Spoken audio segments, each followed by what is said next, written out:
درمیان عظیم شخصیت و مرتبت حضرت اقدس مفتی ریاست علی صاحب دامت برکاتہم العالیہ تشریف فرما ہے۔ حضرت سے اجازت چاہتے ہوئے 1 منٹ کے لیے حضرت کا تعارف اگر میں آپ حضرات کے سامنے رکھوں۔ ہم تو یہ چاہتے تھے، عوام یہ چاہتی تھی کہ حضرت کا بیان بھی ہو اور دعا بھی ہو، لیکن حضرت کی مشغولیت اور جو حضرت کا وقت ہے وہ اتنا تنگ ہے کہ اس بات کی اجازت نہیں دیتا کہ حضرت کو زیادہ دیر یہاں روکا جائے۔ حضرت کی مجبوری ایک تو یہ ہے کہ ڈاکٹروں نے جب سے طبیعت بگڑی تھی منع کیا ہے کہ زیادہ دیر نہیں جاگ سکتے، اور دوسری بات حضرت کو پورا علاقہ بھی دیکھنا ہوتا ہے، اور وہیں صبح بر وقت دارالعلوم دیوبند میں جا کر درد و تدریس کا کام بھی دیکھنا ہوتا ہے۔ تو ہم شکریہ ادا کرتے ہیں پوری انجمن کی طرف سے اور پورے سامعین کی طرف سے کہ حضرت والا ہمارے درمیان تشریف لائیں۔ اللہ تبارک و تعالی ہاتھ اٹھا کر دعا کریں، اللہ تبارک و تعالی حضرت کو صحت کے ساتھ تندرستی عطا فرمائے۔ میں حضرت سے نہایت ہی ادب و احترام کے ساتھ اور بہت کچھ کہتا، لیکن حضرت کی مشغولیت کو دیکھتے ہوئے بس اسی شعر کے ساتھ حضرت کو میں درخواست کرتا ہوں کہ حضرت تشریف لائیں۔ میرے قاصد میرے رہبر میرے شاہ ولایت ہے وہ، میرے قاصد میرے رہبر میرے شاہ ولایت ہے وہ، ہے جن کا نام نامی حضرت مفتی ریاست ہے وہ۔ السلام علیکم ورحمۃ اللہ وبرکاتہ۔ بسم اللہ الرحمن الرحیم۔ الحمد للہ رب العالمین، والصلاة والسلام علی سید الانبیاء والمرسلین، وعلی آلہ واصحابہ واہل بیتہ اجمعین، اما بعد۔ قال النبی صلی اللہ علیہ وسلم: لا یؤمن احدکم حتی اکون احب الیہ من والدہ وولدہ والناس اجمعین۔ وقال النبی صلی اللہ علیہ وسلم: المرء مع من احب، او کما قال علیہ الصلاۃ والسلام۔ بزرگان محترم اور پیارے بچوں، آپ سبھی حضرات کو معلوم ہے کہ آج کا یہ پروگرام نعتیہ مشاعرہ ہے۔ محسن کائنات سرور کائنات محمد الرسول اللہ صلی اللہ علیہ وسلم کی نعت، آپ کی منقبت، آپ کے کچھ فضائل، آپ کے اخلاق وغیرہ بیان کرنے کے لیے اور نظم و نعت کی شکل میں پیش کرنے کے لیے پروگرام انجمن کے تحت رکھا گیا ہے۔ تو یہ بھی ایک مقصد ہے اور اچھی چیز ہے۔ کبھی کبھی سرکار دو عالم صلی اللہ علیہ وسلم نے بھی اپنے صحابہ میں سے کسی شاعر صحابی کو، مثلاً حضرت حسان ابن ثابت رضی اللہ تعالیٰ عنہ کو حکم دیا کہ آپ منبر پر کھڑے ہو کر نعتیہ کلام سنائیں۔ درود شریف کا پڑھنا، نعت کا پڑھنا، یہ ایسا عمل ہے کہ اگر اس میں ریاکاری بھی ہو تب بھی ثواب ہے، لیکن نعت ایک ایسا موضوع ہے کہ جو نازک ہے۔ سرکار دو عالم صلی اللہ علیہ وسلم کی شان میں جب اشعار کہے جاتے ہیں یا تقریر کی جاتی ہے، نثر میں کچھ کہا جاتا ہے، تو اس کا خیال رکھنا پڑتا ہے کہ ان کی شان اتنی بھی نہ بڑھ جائے کہ ہم انہیں اللہ کے برابر قرار دے دیں، تو شرک ہو جاتا ہے۔ لیکن ان کا رتبہ، ان کا مقام اللہ نے اتنا اونچا بنایا ہے کہ اس میں ادنا درجے کی گستاخی آدمی کو ایمان سے خارج کر دیتی ہے۔ اس لیے نعت کا موضوع یہ بہت نازک ہے، دونوں جہتوں کا خیال رکھنا پڑتا ہے کہ ادنا گستاخی بھی نہ ہو جائے اور شان اقدس میں ایسے الفاظ بھی نہ کہے جائیں کہ جس سے شرک کا شائبہ پیدا ہو۔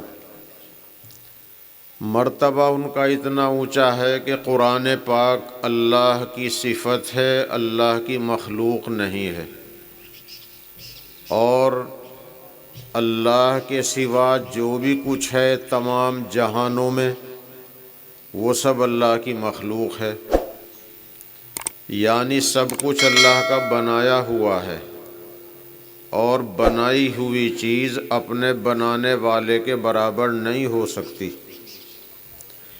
قرآن پاک اللہ کا کلام ہے، اللہ کی صفت ہے، اللہ کی مخلوق نہیں ہے۔ محمد الرسول اللہ صلی اللہ علیہ وسلم اللہ کی مخلوق ہیں، وہ اللہ کے بندے ہیں، اللہ کے آخری رسول ہیں۔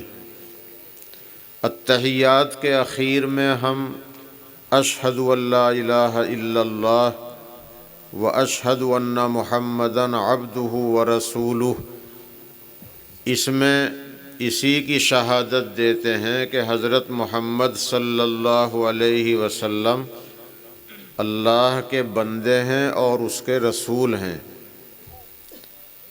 تو وہ اللہ کی مخلوق ہیں اور مخلوقات میں سب سے افضل ہیں۔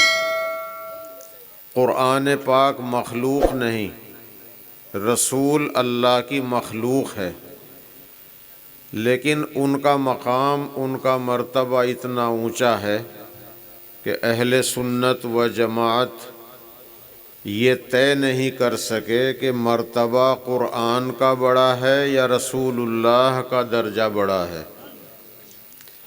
محمد الرسول اللہ صلی اللہ علیہ وسلم کے سوا کوئی ایسا نہیں جس کے بارے میں یوں کہا جا سکے کہ ان کا مرتبہ قرآن سے بڑا ہے،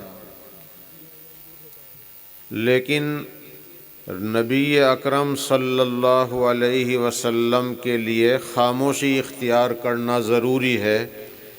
نہ یہ کہہ سکتے کہ رسول اللہ کا درجہ بڑا ہے، قرآن کا درجہ چھوٹا ہے، نہ یوں کہہ سکتے کہ قرآن پاک کا درجہ بڑا ہے، رسول کا درجہ چھوٹا ہے۔ یعنی مخلوق ہونے کے باوجود ان کا مقام، مرتبہ اتنا اونچا ہے کہ بس یہ نہیں کہا جا سکتا قرآن پاک میں سے اور رسول اللہ میں سے درجہ کس کا بڑا ہے۔ تو مقام ان کا اتنا عظیم اور اتنا اونچا ہے۔ انہی کی محبت میں اور انہی کی نعت وغیرہ سننے سنانے کے لیے آج یہ مجلس منعقد کی گئی ہے۔ اللہ تعالیٰ ان سے سچی محبت رکھنے والوں میں ہم سب کو شامل فرمائے۔ رسول پاک صلی اللہ علیہ وسلم ایک مرتبہ مسجد سے نکلتے ہوئے جوتیاں پہن رہے تھے۔ ایک صحابی نے معلوم کر لیا، یا رسول اللہ صلی اللہ علیہ وسلم قیامت کب آئے گی؟ تو آپ نے معلوم کیا کہ تم نے قیامت کے لیے کیا تیاری کر رکھی ہے، تمہیں قیامت کا انتظار ہے، کیا تیاری کر رکھی ہے؟ تو انہوں نے کہا، یا رسول اللہ صلی اللہ علیہ وسلم میرے پاس کوئی زیادہ عبادتیں نہیں ہیں، لیکن میرے دل میں نبی کی اور صحابہ کرام کی، خاص طور پر حضرت ابو بکر و عمر کی محبت ہے۔ تو نبی اکرم صلی اللہ علیہ وسلم نے فرمایا، المرء مع من احب، ایسے ہی فرمایا انت مع من احببت، آدمی قیامت میں اسی کے ساتھ رہے گا، اسی کے ساتھ اٹھایا جائے گا جس سے اسے محبت ہو۔ اور یہ فرمایا تم اسی کے ساتھ رہو گے جس سے تم محبت رکھتے ہو۔ تو اس کا مطلب یہ ہوا کہ اگر میری محبت ہے اور صحابہ کرام کی محبت ہے، وہ خود بھی صحابی تھے کہنے والے، حضرت ابو بکر و عمر کا نام لے کے انہوں نے فرمایا کہ ان کی محبت میرے دل میں ہے، اس پر آپ نے یہ بشارت اور ضمانت دی کہ آدمی اسی کے ساتھ اٹھایا جائے گا جس سے اسے محبت ہو۔ حضرت انس رضی اللہ تعالیٰ عنہ، وہ بھی صحابی ہیں، وہ فرماتے ہیں کہ میرے دل میں بے حد خوشی ہوئی، تسلی ہو گئی کہ حضور صلی اللہ علیہ وسلم کہہ رہے ہیں، گارنٹی دے رہے ہیں کہ آدمی اسی کے ساتھ ہوگا جس سے اسے محبت ہو۔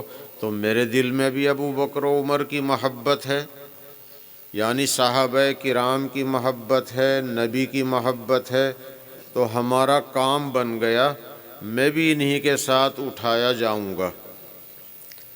تو آپ حضرات بھی اسی محبت کے جذبے کے ساتھ جمع ہوئے ہیں کہ نبی اکرم صلی اللہ علیہ وسلم کی منقبت سنیں گے، آپ کی نعت سنیں گے۔ اللہ تعالی ہم سب کو ان کے ساتھ سچی محبت رکھنے والوں میں شامل کرے اور ہمارا حشر انہی کے ساتھ فرمائے۔ نبی پاک صلی اللہ علیہ وسلم فرماتے ہیں، من احبنی فقد اطاعنی، جو مجھ سے محبت رکھے تو وہ میری اطاعت کرے۔ یعنی ان سے محبت رکھنے کا تقاضا یہ ہے کہ پھر ہم ان کی سنت و شریعت پر بھی عمل کریں۔ فرمایا جو میری اتباع کرے گا وہ میرے ساتھ جنت میں جائے گا، جنت میں رہے گا۔ اس لیے محبت کے تقاضے پر بھی عمل کرنا ضروری ہے کہ سنت و شریعت پر ہم عمل پیرا ہوں۔ دوسری حدیث میں نے پڑھی تھی، حضور پاک صلی اللہ علیہ وسلم نے فرمایا کہ تم میں سے کسی کا ایمان کامل اور مکمل نہیں ہو سکتا جب تک کہ اس کے دل میں میری محبت اپنے ماں باپ سے، اپنی اولاد سے اور تمام لوگوں سے زیادہ نہ ہو جائے۔ اسی طرح آپ نے ایمان کے کامل ہونے کی اور بھی علامتیں بتائی ہیں۔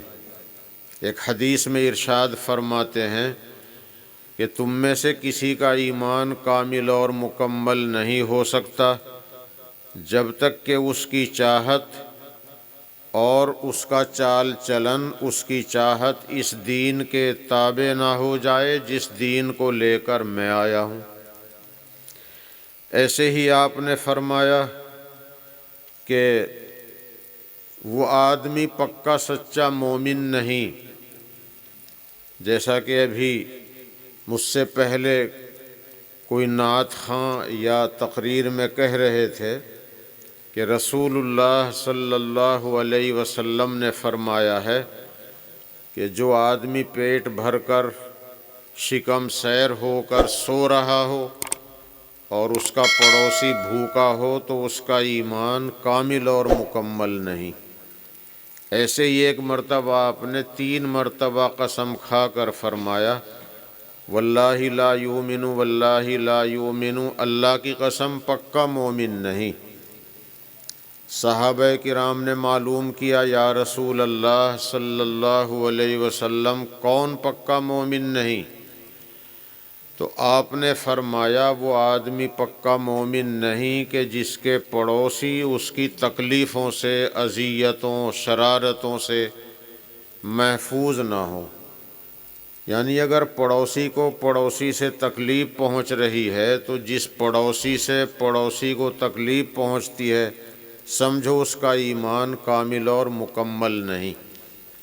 عورتوں کو بھی اللہ کے نبی نے یہی بات فرمائی، فرمایا کہ پڑوس کا حق اتنا ہے کہ پڑوسن اگر کسی پڑوسن کے پاس کوئی ہدیہ بھیجے، چاہے وہ حقیر سی چیز ہو، اسے حقیر نہ جانے۔ یہ یہ بات رسول اللہ صلی اللہ علیہ وسلم نے پڑوس کی اہمیت کو بیان کرنے کے لیے فرمائی ہے۔ آپ نے فرمایا کہ جبرائیل فرشتہ اللہ کا حکم لے کر میرے پاس اتنی مرتبہ آیا کہ پڑوسی کے ساتھ اچھا سلوک ہو، پڑوسی کے ساتھ اچھا ویوہار ہو، اچھا برتاؤ ہو۔ اللہ کی طرف سے فرشتہ اتنی مرتبہ میرے پاس اس پیغام کو لے کے آیا کہ مجھے یہ شک ہو گیا کہ جیسے رشتہ دار کو، خاندان والوں کو، اولاد کو، ماں باپ کو وراثت میں حق ملتا ہے، اسی طرح اللہ پاک پڑوسی کو وراثت میں حقدار بنا دیں گے۔ اللہ کی طرف سے پڑوسی کے ساتھ اچھا ویوہار کرنے کی اتنی تاکید آئی ہے۔ اگر ہم سب لوگ اپنے پڑوسیوں کے ساتھ اچھا ویوہار کرنے والے بن جائیں تو بہت اچھا سماج، بڑا اچھا سماج وجود میں آ سکتا ہے۔ تو یہ بھی رسول اللہ صلی اللہ علیہ وسلم سے محبت رکھنے کے تقاضوں میں سے ایک تقاضا ہے۔ آپ نے ایمان کے کامل ہونے کی کئی علامتیں بتائی ہیں، ان میں سے ایک یہ بھی ہے، اور انہی میں سے ایک یہ بھی ہے کہ نبی کی محبت ہر چیز سے زیادہ ہمارے دل میں ہو۔ پھر محبت کا تقاضا ہے کہ سنت و شریعت پر عمل ہو۔ اللہ تعالی ہمیں اس کی توفیق عطا فرمائے۔ اسی محبت پر قائم رہتے ہوئے ہمیں زندگی گزارنی چاہیے، اور اسی محبت کا ثبوت دینے کے لیے کوشش یہ کی جائے کہ جب تک یہ نعت یا پروگرام چل رہا ہے تو بس اسی واسطے سے کہ رسول اللہ صلی اللہ علیہ وسلم کی ہم تو محبت کی وجہ سے آئے ہیں، بیٹھے ہیں، تو پروگرام کے ختم تک آپ حضرات تشریف رکھیں تاکہ پروگرام خراب نہ ہو۔ ابھی کچھ شعراء حضرات ہیں جن کا کلام سننا باقی ہے، تو میری وجہ سے میں کیونکہ جلدی جا رہا ہوں، اور اس کی وجہ بھی مولانا زکریا صاحب نے بتا دی ہے، تو جانے کی وجہ سے مجمع خراب نہ کیا جائے، پروگرام کو خوبصورتی کے ساتھ برابر سنا جائے، اللہ تعالیٰ قبول فرمائے۔ بہت ساری چیزیں نعت میں، نظم میں، اشاروں میں آ رہی ہیں، تو کبھی اس کی صراحت بھی ہو جاتی ہے۔ رسول پاک صلی اللہ علیہ وسلم غار ثور میں تھے، حضرت ابو بکر وہاں ساتھ تھے۔ وہاں اس غار کے اندر ایک سانپ تھا، وہ سانپ جن بتایا جاتا ہے، حضرت سلیمان علیہ السلام کا صحابی تھا۔ اس نے فرمائش کی تھی کہ میں آخری پیغمبر کا دیدار کرنا چاہتا ہوں، تو حضرت سلیمان علیہ السلام کی دعا پر اسے سانپ بنا دیا گیا۔ سانپ کی عمر لمبی ہوتی ہے۔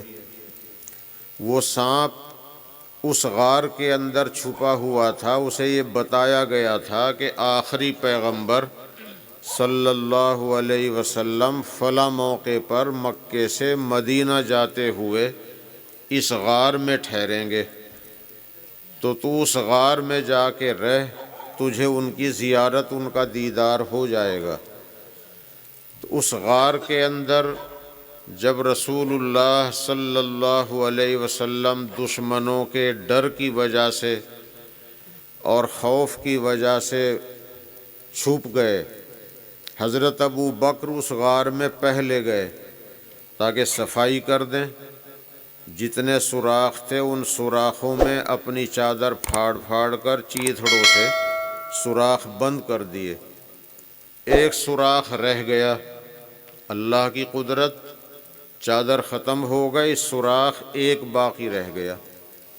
پھر حضور صلی اللہ علیہ وسلم کو اندر لے گئے اور عرض کیا کہ آپ آرام سے لیٹ جائیے، میں جاگ رہا ہوں، میں بیٹھا ہوں۔ تو رسول اللہ صلی اللہ علیہ وسلم نے ان کی ران پر اپنا سر مبارک رکھا اور حضرت ابو بکر نے اس کھلے ہوئے سوراخ پر اپنی ایڑی یا اپنا پیر رکھ لیا۔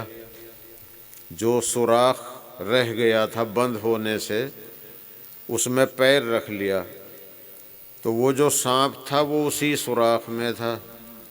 اس نے ڈنک مارا کہ میں اتنی صدیوں سے انتظار کر رہا ہوں آخری نبی کے دیدار کا، اور تم رکاوٹ بن گئے ہو، اس لیے اس سانپ نے ڈنک مارا۔ بس حضرت ابو بکر نے پیر تو ہلانے کی کوشش نہیں کی کہ حضور کی آنکھ نہ کھل جائے، لیکن وہاں سے پیر ہٹا لیا۔ سانپ کی مراد پوری ہو گئی، حضور پاک صلی اللہ علیہ وسلم کا دیدار ہو گیا۔ حضرت ابو بکر کی آنکھوں میں آنسو آ گئے، وہ آنسو حضور کے چہرے پر گرے، حضور کی آنکھ کھل گئی۔ پھر حضور صلی اللہ علیہ وسلم نے معلوم کیا کیا بات ہے، تو بتایا کہ کسی چیز نے کاٹ لیا ہے۔ تو آپ نے اپنا مبارک لعاب دہن تھوک وہاں لگا دیا، تو فوراً زخم بھی اچھا ہو گیا، تکلیف بھی ختم ہو گئی۔ لیکن حضرت ابو بکر کو شہادت کی موت ملے، شہادت کا جذبہ ہونا یہ بہت اچھی چیز ہے، تمام صحابہ کرام میں تھا۔ تو حضرت ابو بکر کی موت شہادت کی ہو تو اسی سانپ نے پیر میں جس جگہ کاٹا تھا، وفات کے وقت وہیں سے زہر نے اثر کیا، اس زہر کے اثر سے ان کی موت واقع ہوئی تاکہ ان کی موت شہادت کی ہو جائے۔ تو دو نعت میں اس طرف اشارہ آیا ہے کہ سانپ نے ڈنک مارا، لیکن صدیق اکبر حضرت ابو بکر صدیق رضی اللہ تعالیٰ عنہ ٹس سے مس نہیں ہوئے اور پیر ہلنے نہیں دیا کہ حضور کی آنکھ نہ کھل جائے۔ تو اس طرح ماشاءاللہ آپ سبھی حضرات نظم اور نعت میں سیرت پاک سن رہے ہیں۔ نبی اکرم صلی اللہ علیہ وسلم سے محبت رکھنے والا کبھی بھی محروم نہیں رہتا۔ آپ کے خاندان میں جو لوگ ایسے تھے کہ وہ ایمان میں داخل نہیں ہوئے، لیکن رسول پاک صلی اللہ علیہ وسلم سے محبت کا مظاہرہ انہوں نے کیا ہے، تو وہ حضرات بھی کسی نہ کسی درجے میں ان کو خدائے پاک کی طرف سے نوازا گیا ہے اور انہیں محروم نہیں رکھا گیا۔ کسی نہ کسی درجے میں نوازش ان پر بھی ہوئی، اگرچہ ایمان نہ ہونے کی بنا پر جنت کا داخلہ تو نصیب نہیں ہوگا، لیکن کچھ نہ کچھ نوازے وہ بھی گئے ہیں۔ بس وقت کا تقاضا یہ ہے کہ اب بات لمبی نہ کی جائے۔ اللہ تعالیٰ آپ حضرات کے جمع ہونے کو آپ کی برکت سے ہماری بھی حاضری کو قبول فرمائے۔ پروگرام سنتے رہیے، اللہ تعالیٰ سے قبولیت کی دعا ہے، اللہ تعالیٰ قبول فرمائے۔ وآخر دعوانا ان الحمد للہ رب العالمین۔